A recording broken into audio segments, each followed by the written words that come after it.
So, cover letter.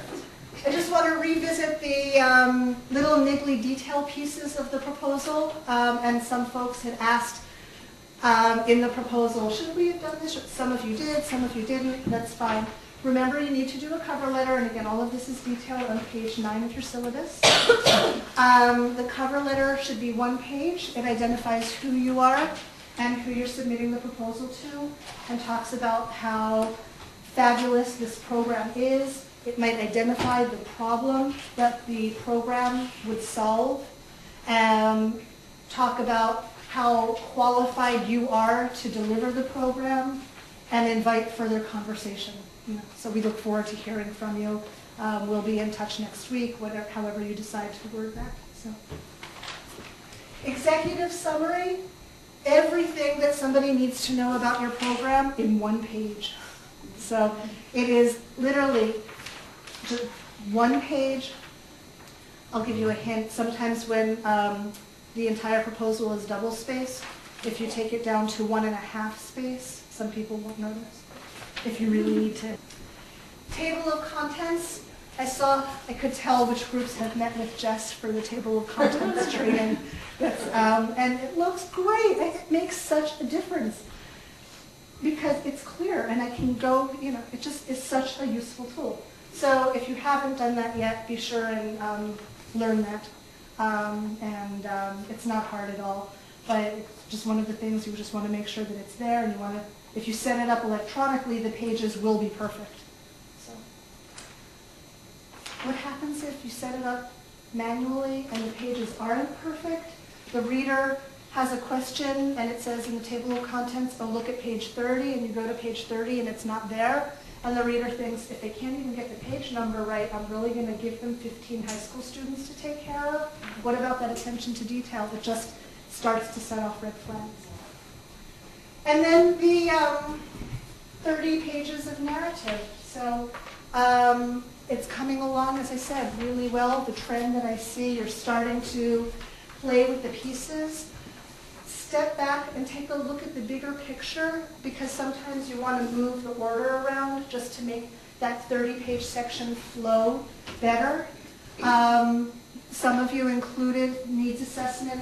Some of you didn't, and in this draft you weren't required to, but when I read it, it was really interesting and engaging to read. So, I had a question about the needs assessment. Should that be included in its entirety in the proposal?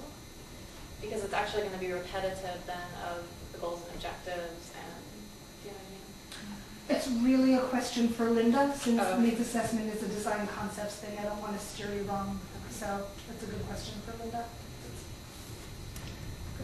Lori and then Sarah. Lori. Yeah, I'm a little bit confused about repetitiveness as well. I know once it's all in there, we'll go through and edit and take pieces out. But it seems to me that like the cover letter, the executive summary, and the introduction, and the needs assessment have thus far contained a lot of the same information because we're submitting them at different points. Right. In fact, that is the case, and in reality, that is the case. The executive summary often is torn out of a document and handed to committee members in advance. So the fact that it repeats something that might show up 4 pages later is immaterial. It needs to be that way. The cover letter is a formality, but it is that introduction to the team. And again, the cover letter is going to be 2 or 3 paragraphs. The executive summary might end up being 5 or 6 paragraphs. And then so it keeps, there is repetition, but it keeps building and building. So, yeah, so don't worry if you see that repetition or feel it when an outside reviewer reads it. It often takes 3 times before they get it right in their minds anyway, so it also serves that purpose. Yeah, good. Sarah?